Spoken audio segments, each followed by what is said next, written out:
Was it obvious, guys, that we'd be doing a reaction to this? On account that, my dad joining me for this. Is it obvious? Of course. And I think it's appropriate, and we've done this before, have this be its own reaction. So, yeah. And when it came out, and when other trailers came out, I was like, you know what? I'm just going to save it for being its own, and on account that he's joining me, my dad, a.k.a. LeBlue. So, yep. So that's right, guys. We have now finally, at long last, gotten an official trailer, the first trailer for the upcoming Mandalorian and Grogu film. What are the first things we have to say and before we start reacting to the trailer? Well, I can say that I was hooked from the first minute of that show when it started. Day one when it started. Day one when it started, I was absolutely hooked. The moment the show started, and even when Mando made his grand entrance. Oh yeah. And when that music played. Oh, that music. Da-na-na-na-na-na-na-na, just, yeah. I mean, it's a classic. It is a classic. To me, that's how you start off something brand new in Star Wars. To me, it represents everything. It represents everything that is Star Wars. Yeah, everything.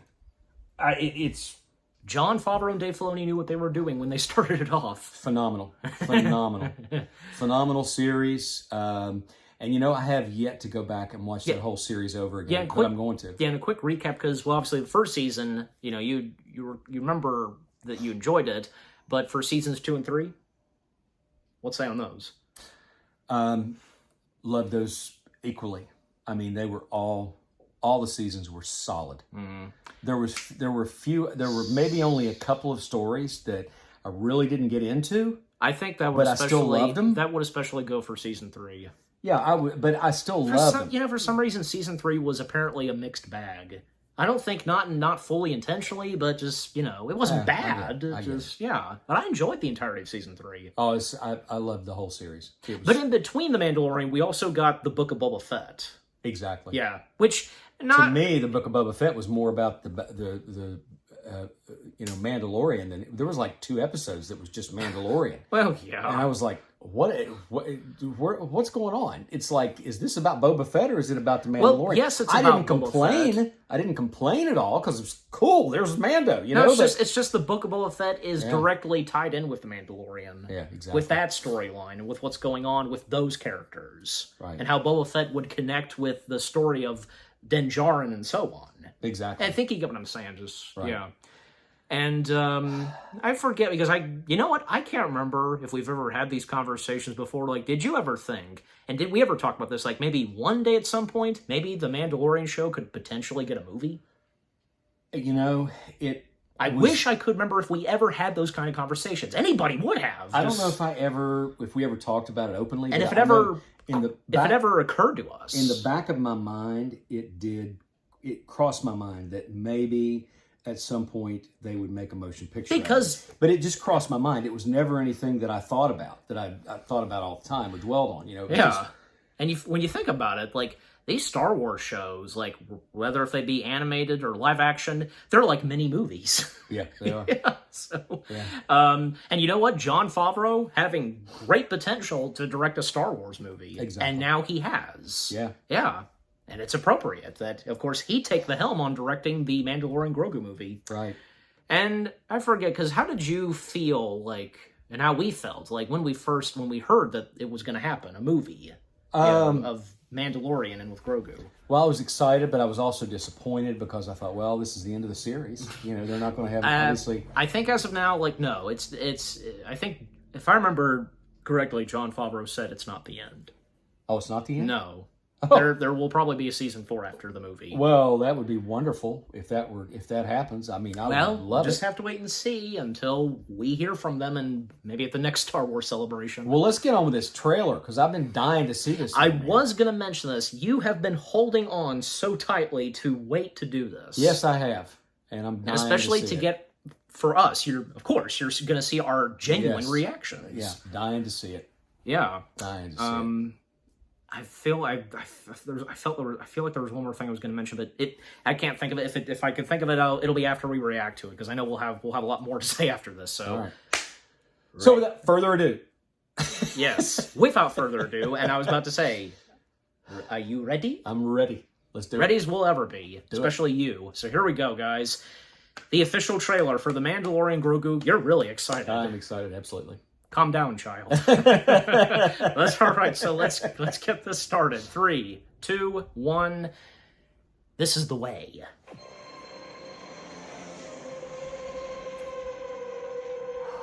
The Razor Crest is back. Oh, wait a minute. That was a bad start. It's all right. I mean, I have to start over. Actually, let me refresh. Okay, go ahead. Technical difficulties. Refresh. There you go. I don't know what the heck happened. I've dealt with that before, so...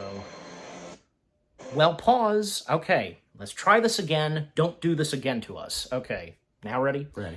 In 3, 2, 1. This is the way. Do not do that again. Razor Crest. Please, YouTube. Well, tablet, that is. Oh, he's got a little spyglass. Yep. Oh, and those guys, they're back. And Sigourney Weaver. We've already known that she's going to be in this.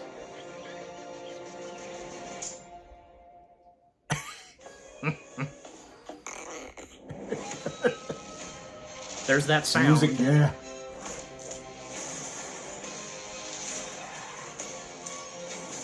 Oh, I've seen those kind of alien species before. That was in the water. Swimming. Oh, I think that was Zeb. Yeah. Yeah. That's Rada.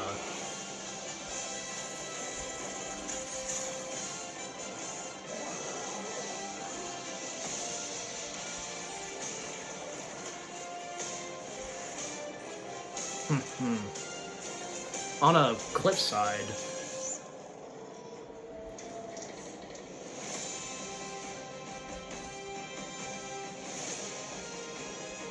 And the style of the logo is forged for IMAX. Wait. Good shot, baby. Okay, that wasn't Grogu. I thought that was Grogu at first. That was one of those little things. Well, I think that was Grogu shooting at the eye. It was Grogu, yeah, but I thought at first that was Grogu saying "Good shot, baby." That was that little alien that was like from episode 9 of Star Wars. That we first saw in episode 9, and now having been brought into the Mandalorian, great to see. So right. So after all that, what have we got to say? What's not to say? I mean, that's everything in a nutshell. I'm just so happy that he's got the Razor Crest back. Granted, I like the Naboo fighter that he had, the modified Naboo fighter that he had. So do I. But it didn't take us that long to get used to Mando's. That Razor Crest was just amazing. I just, I had to do that, so apologies, guys. At least you're still on camera. Yeah, so. yeah. But I'm trying to think. That Razor Crest, there was something about it that absolutely, that ship was just like, that was him. That was Mando's ship, you know. Mm-hmm. And I remember when that's the only shot we got of the new Razor Crest, so we'll have to wait and see. And when there's another trailer, and the more details we'll get so far. I remember when Moff Gideon blew it up, and I wanted Moff Gideon dead at that point. I hated him from then on because he destroyed the Razor Crest, and I loved that ship. That would be like somebody blowing up the Millennium Falcon. It's obvious that Moff ordered for them to target at the Razor Crest. Yeah, but he was responsible for it. Yeah. He was the one who ordered it, so he was responsible for destroying it. I think it was one of those things I was going to bring up because I recall you telling me that I wish I could have seen your reaction to when that episode premiered and so on, because can you describe, and if you recall, how you reacted to seeing the Razor Crest blown up, Broke my heart.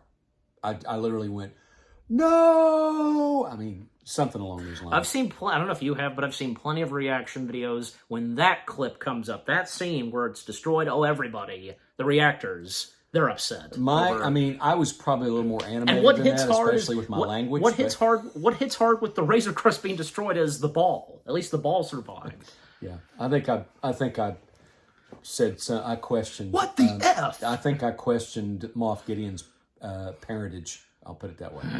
When it blew up, because I love that ship. I mean that's probably my favorite ship in Star Wars, even over the Millennium Falcon. I love that ship. There's just something about it that I love, and it's just absolutely phenomenal. Yes. I think it's perfect. Now, when I first saw it, I thought, "Oh, that's an unusual looking ship." But then, as you get into the series and you start seeing what all it can do, and how it can evade sensors and everything else, because it was at the time just to get this out. Yeah, so. at the time it was built. At the time the Razor Crest was manufactured, it was pre Empire. So it's not a registered ship. So it can evade sensors, it can evade everything, and it's got a lot of secret weapons. Yes, very maneuverable, a very formidable ship as far as its weaponry. I would say it rivals Slave One. Not to mention, let's say the Millennium Falcon. I would say I'll say this. I'll say, to me, the three most maneuverable ships in the Star Wars universe is the Millennium Falcon, the Razor Crest, and Slave One. Those are the three most maneuverable. Slave One might be at the top, because Slave One is that thing is like it's a predator. It has seismic charges. It has blasters that won't stop. It has proton torpedoes. It has all kinds of weaponry and very maneuverable. So I would put that probably at the top of the list as far as being the most formidable warship in the Star Wars universe. And then I would probably put the Razor Crest second, and then the Millennium Falcon third. But they're all three top tier, in my opinion. So. Okay. But anything else to say on what we've so far seen in the trailer? I think that pretty much that whets your appetite, so to speak. It's definitely Sigourney Weaver. I read a story about her, an interview where she was totally, and I think that is that not Jabba the Hutt's nephew? That's his son. Oh, it's his son. Okay. Yes. Well, I think, if I'm not mistaken, I know that I read an interview with Sigourney Weaver where she jumped. She absolutely jumped at the chance to be in this, and be a part of something Star Wars, because because one thing, she loved Grogu. Who doesn't love Grogu? Of course. He's. But the Mandalorian show itself, it's more than just say about Grogu, and it makes us enjoy and love the Mandalorian, not just because of Grogu. I think. Wouldn't you think so too? Yeah, and yeah. I think really what's going to happen. I predict this. By the end of the movie. At some point at the end of the movie, there's going to be this monumental moment in Star Wars history. Okay, and it's going to be where Grogu finally speaks, and I think he's going to call. You're right. He's going to call Mando. He's going to call him Father. It's bound to happen. He's going to call him Daddy or Papa or something. But he is going to speak, and I'm making that prediction. By the end of this movie, he is going to speak. If anything, this would be the best opportunity for that to happen in the movie. He's 50 years old. Yeah. By this time he's like 55, so he's got to speak at some point. He's going to live to be 800 years old or something like that. Whatever that species. Just like how long Yoda lived. Yoda lived to be over 900 years old. Yes. So. When 900 years old you reach, how good you look. Exactly. So he, for him to live that long, then Grogu's just a baby. Yeah. But he is going to learn. He is going to speak before the end of this movie is over. See. That is my prediction. You never know. These surprises and things you do not expect. If you and I get to see it at the same time, I think we are going to. And we experience it. I'm going to look at you when that moment comes. I'm going to look at you and I'm just going to go. I'm going to give you a Barney Fife smirk like it.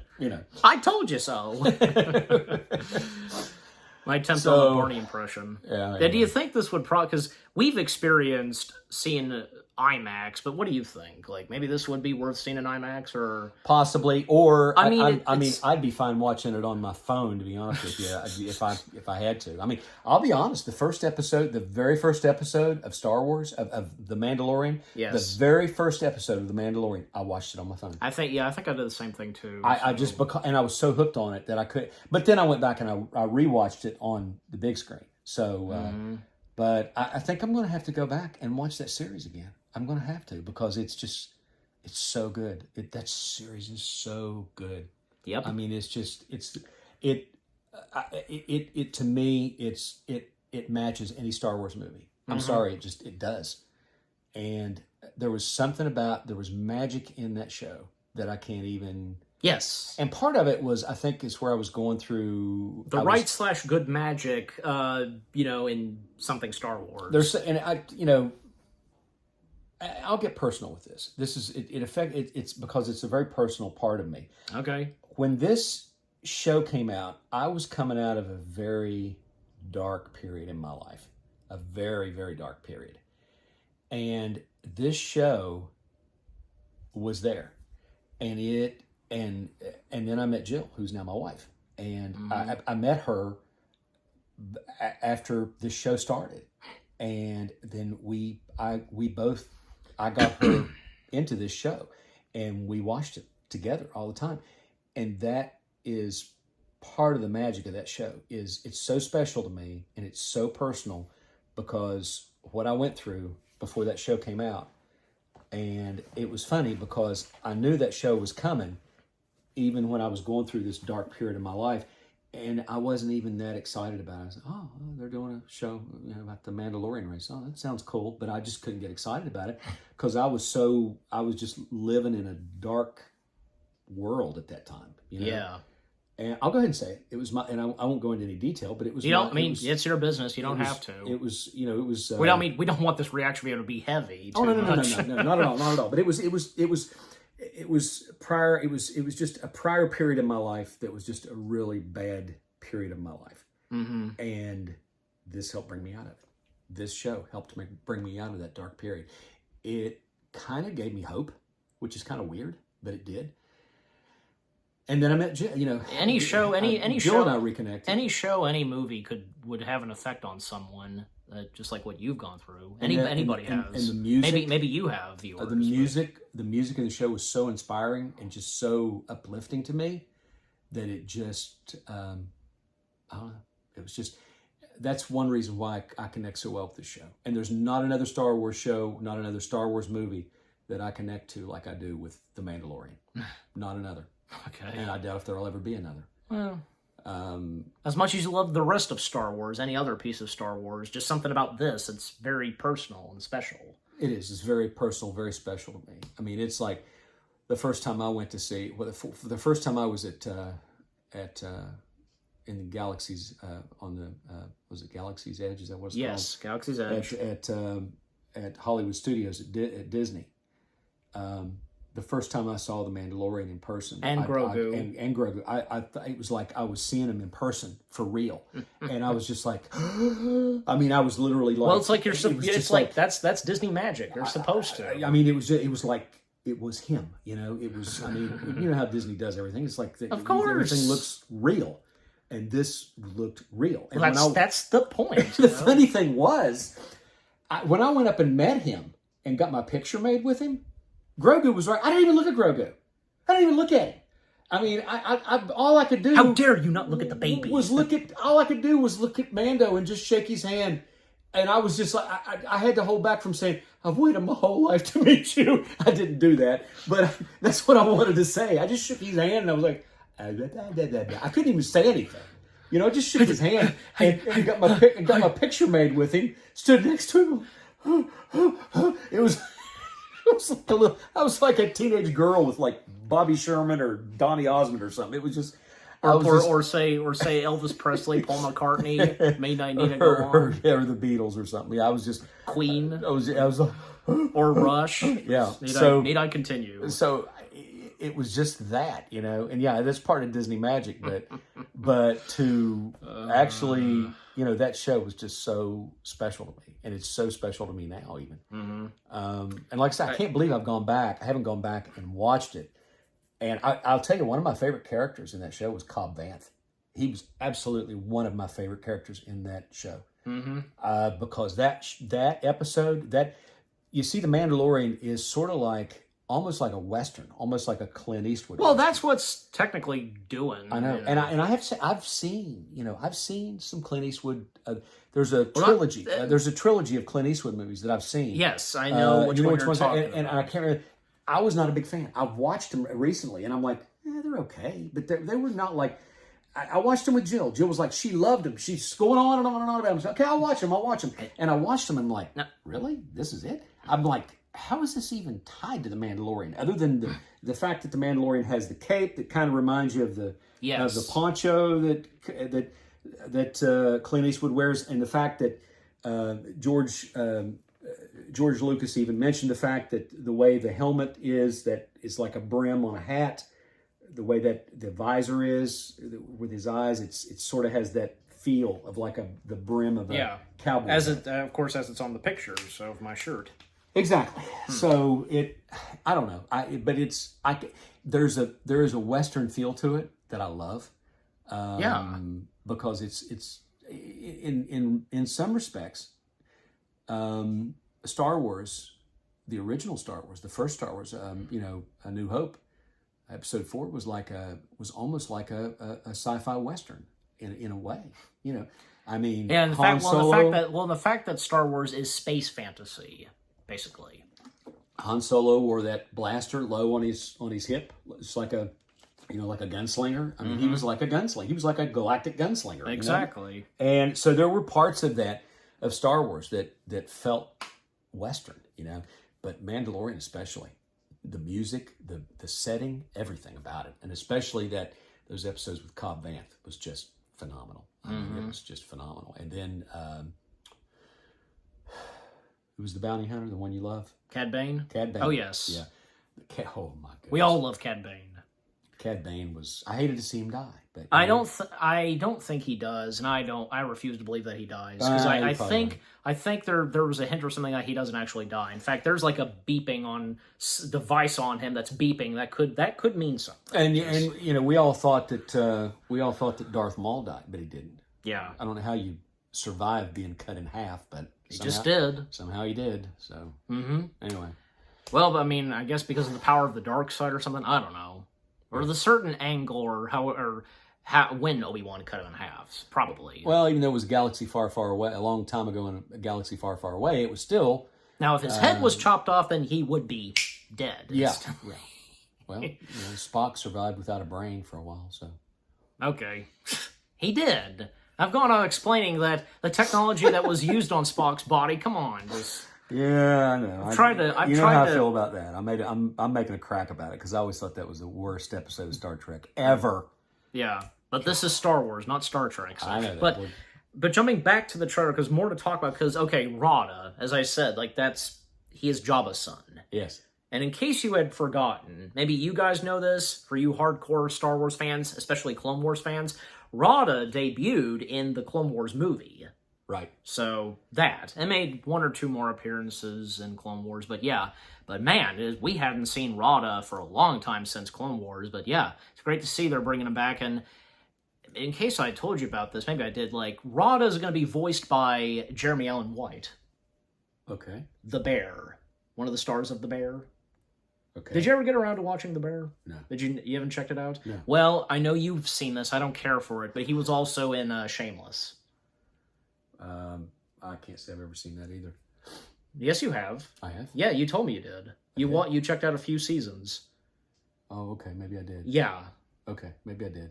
Yeah. I'm just saying. Okay, I'm just saying. But yeah. But he's going to be, he's voicing Rada. And also a couple of other alien creatures I recognize. Also, in case you missed him, and I'm sure you knew this too, Zeb from Star Wars Rebels. He'll be in this too. Very cool. Yeah. You recall that he appeared briefly in season 3 of Mandalorian? Yeah. I loved Zeb. That was really cool to see him, in live action. In live action instead of CGI. And the set, well, it's still CGI. Well, I know He's still that, CGI. but he still looks real. You know, he looks more CGI, real. live action CGI, basically. Yeah, live action CGI is a little different than the way they do Of course. animation. You know, Yes. the animated CGI. Yes, of course. And not to mention that, yeah, as I recall, as of now, he will finally be appearing in the second season of Ahsoka. Mm-hmm. So, yeah, there's that. Also, another mentioning of something Star Wars. Have you not seen? We've already gotten like a first few photos of the new Star Wars movie about to be filmed. Starfighter, yeah, the one that Ryan Gosling's starring in. I'll have to show you those. Yeah. Ryan Gosling, and we can see a bit of like they're out in the ocean somewhere. Okay, that's cool. I'll have to show you those. Just yeah. Is Ray going to be in it? No. Okay. No, this is entirely different. You know, Is it- with it different takes batch place- of characters. Takes place in a different time period, I'm guessing. After the sequel trilogy. After the sequel trilogy. Yes. This last trilogy that we just went Yes. through. Episodes 7 to 9. Yes. Right, okay, Yes, okay. that one. Okay. So, of course. But it's still in the time of Ray. Yeah. She's just not in it. Yeah, she's just not in it. Okay, I got you. Well, that's all right. Yeah, but also, and yeah, because again, like you were very excited when seeing the Razor Crest, and again, we'll find out how when that comes back, and that was cool. And it's cool that we're going to see some walkers on the side of a cliff. Yeah, the Imperial Walker, that one that falls off the cliff, is you see it coming, and it's like, okay, nobody's going to survive that. But I love that. I love that logo. The logo for the movie. It's kind of like retro or something. Very don't you retro, feel? very retro looking, almost comic bookish. You know. Yeah. Maybe kind of in like, and also like on account of your hat, because Hard Rock Cafe. Yeah, something yeah, like retro. It's kind of retro like that, and it very much looks like it's stripped from the pages of a comic book. Mm-hmm. So I like that very much. I as too. So. And at first the title has grown on me, because at first when they said it was going to be called The Mandalorian Grogu, I thought, oh, that's got to be a working title. There's no way they're going to call that, because I'm thinking that is just like the most unoriginal. That's like, it's like could nobody think up a better title than The Mandalorian and Grogu? But that's what it is. So it looks good. I've gotten used to the title already. I have too. That's what I'm saying. I have gotten totally used to it. Here's the thing. What other title do you think what other title do you think it would have gone as? I don't know. That's the hard question. And especially when it comes to Star Wars. I don't know. It just sort of sounded like a Saturday morning cartoon title. Well, for one thing, look, the show being called The Mandalorian, so of course the word Mandalorian would have to be in the title of the movie. Yeah, of course. And it's fitting and appropriate that, Grogu's name being in the title as well. Right. Yeah. Right. I mean, they could have called it Mando and Grogu. Yeah, but I think it's more of a punchy title. Yeah, The Mandalorian and Grogu. Yeah, I agree with you. And seeing it like that on screen, the title on screen, it definitely looks good. So we're going to hear more of that theme music from the show. We're going to hear more of that in the movie. That screeching, like what's that? It's sort of like a what I'm like talking a flute. about. Yeah, I know. Yeah. Like just like that part. Yeah, exactly. Because of course they're going to include that and that flute solo, because probably. Oh, yeah. And not to mention Ludwig, what's his last name? He is coming back to do the music and score for this. Oh, of course he is. Well, obviously he would have. He would. He has to. He did.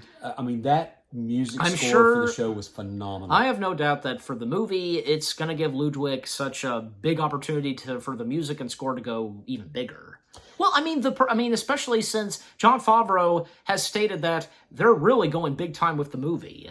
It's going to be bigger than, say, the show. He is. He's Jon Favreau is one of my favorite directors of all time. A genius mind. He is a brilliant director. He directed two of the best Marvel movies ever, Iron Man and Iron Man 2. Yeah. And those, he's a great actor. Yes, he is. He's a great actor. Not to mention that Jon Favreau was one of those that started off the MCU with the first movie, Iron Man. So yes, yeah, he's the man. Yeah, in other movies he's directed besides outside of Marvel, because you've seen his other films from Elf and Zathura, right? Yeah. Chef is one of my favorites of Jon Favreau's. Yeah. And how'd you feel about the live action Jungle Book?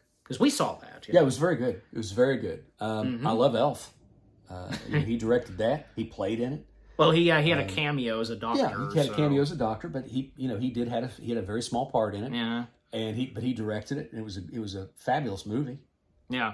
I feel like, like Jon Favreau definitely gave Elf, was giving some parts of Elf, old school or classic vibes of something Christmassy. In Absolutely. the case, like best example, the North Pole, some of the characters in the North Pole, like the animals, like their stop motion, it kind of gives you that Rankin Bass vibe. Right. And on account of Leon the Snowman. And he brought in my favorite comedian of all time. Bob Newhart. Who's absolutely he was the best. He was a master. That was one of my first early exposures to Bob Newhart. So he was amazing. I had the privilege of seeing him do a stand-up routine in person. It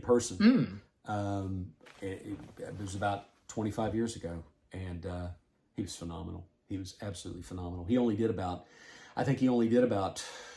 10 shows nationwide, and I got to see one of them in Ashland, Kentucky. And he only did one original bit of one of his classic bits. The rest of it was all new material, and we were cracking up because he's just so funny. Of course, he's so dry. We all love Bob Newhart. Yeah, he's just amazing. Anyway, yeah, and I was gonna mention this because what Jon Favreau is doing currently, even as we record this, because now he's been putting his. I've been seeing these behind the scenes videos and photos that were taken by people because he's been currently Jon Favreau. If you knew this, Jon Favreau's been currently working on a new series, something new and not Star Wars, but it's coming to Disney Plus. It centers on Oswald the Lucky Rabbit. Oh, very cool. Yes, and it's seen the behind the scenes, people shooting from their phones. Like they've been filming a lot of this at Disneyland, and Catherine Hahn is involved in the show. Interesting. Yeah, that'll be exciting. So I presume that when John is done with the Oswald show, then he'll turn his attention back to Star Wars and whatever next is going to come for the Mandalorian. So but I think that's pretty much all that we've got to say, and because we talked a bit about Jon Favreau, but I'm looking forward to this when it comes out. I guess it comes out next year sometime. Yes, it does. Don't know when. In May. It does come out in May. Okay, yes. Wonderful. Fantastic. I thought I told you that before. Didn't know. I think I did, but you might have forgotten. Maybe so. Something to look forward to. Yeah, and by the way, I also meant to bring this up. You realize that because we now got Sigourney Weaver in something Star Wars, I forget now, she's the 5th or 6th alien cast member to be in Star Wars. You know that's cool. You know what I'm talking about. That's pretty cool. That's pretty cool. You recall some of the other alien cast members that appeared in Star Wars. Yeah. Like, what's in face? He was also in Terminator as Michael Biehn. Michael Biehn had been in Star Wars, and him being he was in Terminator and an alien. So I'll tell you who I'd love to see in a Star Wars movie, make a cameo appearance. And that is William Shatner. Well, I mean, there's been a few Star Wars cast members that have been in something Star Wars. Most Star Trek cast members. Yeah. Did I say Star Wars? You said Star Wars. Star Trek. But I would love to see William Shatner make a cameo in a Star Wars movie. That would be phenomenal. Yeah. There have been a few, because as I was going to say, there have been a few Star Trek cast members that have been in something Star Wars. Most prominently, they've done voice work in the animation stuff. From George Takei, Brent Spiner. I remember them being in Star Wars. Yeah. Brent Spiner was in Rebels, and George Takei was in Clone Wars. So I know there's a few others, but I'll have to go back and look. You know who else? Shatner's good. You know who else would be great to see? Who? Stewart. Oh, yeah, Patrick Stewart. Stewart would have, for voice acting, that'd be great. That would be great. Yeah. You could picture him voicing like an alien or something. Absolutely. And I just remember, what's in face? Dr. Bashir from Deep Space Nine? Yeah. Yeah, he was also in something Star Wars. He was in The Bad Batch. Yeah. So he was in that. So okay. Cool. So that's another Star Trek cast member I just remembered. So yeah, Dr. Julian Bashir being in Star Wars, being in The Bad Batch. So anyways. All right, but anything else we're missing, or no? I think that encapsulates everything. It whets our appetite. I'm sure we'll get another trailer at some point. And when we get a new trailer, then we'll have more to say. Exactly. But this is a good start, I have to say. So I'm very happy with what we've seen. And looking forward to it. And the first official trailer did not disappoint. Nope, not at all. And what a way! And what a way for that trailer to start off with this. Exactly. It's like, it's back. That's how it starts. A brand new Razor Crest. A brand new Razor Crest, exactly. Come to think of it, just actually, because Oh, it looks like it's in like that same like. Yeah, it has with the this same. I have It has the same gold. It has the gold, but it looks newer. It looks like a newer ship. You see. Actually, because okay, yeah, because that's the back of it. Cause that's the back of it. It looks the same, but it's going that. It definitely looks like a newer ship. So he somehow acquired a new Razor Crest. Well, I wonder what the fate is for the Naboo fighter. Well, I don't know. He may have traded it out. I'm sure we'll find out in the movie. I'm sure that there's going to be a storyline that's going to associate with that. That's going to explain how he acquires it. So speaking of that, interesting. We can't forget to mention this. I can't believe we've almost forgot to mention this. I have a feeling as though that probably, whatever the case, however they're going to do it, we'll find out. They're going to obviously pay tribute and acknowledge the absence of Carl Weathers' character. I'm sure they will. I have a feeling probably, there's no doubt that before he passed away, Jon Favreau and the others, of course, had him in mind to appear in The Mandalorian. I'm sure they did. But after his out-of-nowhere, unexpected death, then... Yeah. That seriously was unexpected. I'm sure they'll probably dedicate the movie to him, too. I'm sure they will. There's no doubt about it. Absolutely. Because he was, I mean, let's face it, he was one of the big prime staples of The Mandalorian. He sure was. And how his character had come such a long way. Yeah. And it's thanks to Grogu. Because Grogu, am I correct when I say this? Because Grogu technically brought all of them together much better, close and such. Yeah, absolutely, he did. He was like the glue that held them together. I thought when they first came together, he brought them together. It was like a magnet that just drew them all together, and it's like he softened them. I mean, he made them more human. I thought. Yeah, and it's like because like Mando became more softened and more like a dad to Grogu. His Mandalorian, Mando's, or we'll call him his name, official name. Din Djarin, Din Djarin, whichever you prefer to call him, Mando, Din Djarin is, his priorities changed drastically when he adopted Grogu. I think the same technically went for Cara Dune. Yeah, kind of. I mean, she kind of acted like a mother towards Grogu. So yeah, she did. But anyway, I'm very happy with the trailer. It looks wonderful. And if I was going to rate it, I'd give it 5 stars.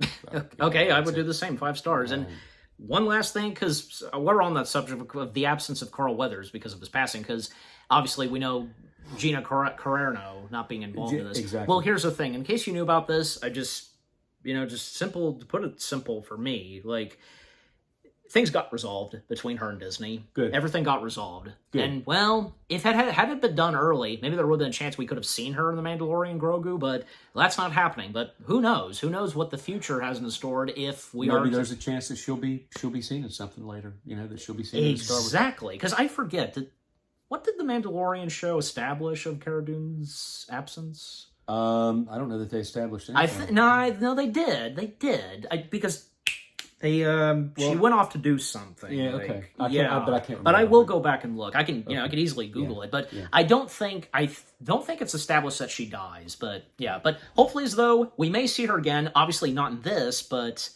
maybe in another piece of Mandalorian material. Maybe by the next season. But again, we'll see what the future has in store for whatever Gina's going to do and if she comes back to the Star Wars franchise. All right, so yeah, that's pretty much going to do it. So we hope you guys enjoy. Okay, yeah, just to wrap things up, of course. What about you guys? What did you think of the Mandalorian Grogu trailer itself? With all we've had to say, your reactions to the trailer, did it not disappoint you? And what you're looking forward to, and with what was shown, all that me and my dad have had to say, if you're hyped and such, like we are, he is especially, and if you're looking forward that, just 1 year away until this comes out, and, how you felt about the current last third season of Mandalorian, and with this, and, again, with all we've had to say, just overall, what do you think of the first official trailer for The Mandalorian Grogu itself, with all we've had to say, me and my dad, and yeah, what did you think of our reaction to the trailer? Leave comments, and give this reaction video a like, as always. And so, guys, with all that being said, we thank you very much for watching. We hope you guys enjoyed Me, My Dad, our reaction to the first official trailer to The Mandalorian Grogu, more. Reaction videos are coming your way. They're going to be awesome. Keep looking forward, and we will see you guys in the next video/reaction. And any last words? I must be off. He says that. For me, again, we thank you very much for watching. Take care, and until we get another trailer, oh yeah, you can expect us, you can count that we are going to react to the next trailer, and we'll have more to say, yeah, as we said. Yeah, but until then, take care, peace out, and may the Force be with you.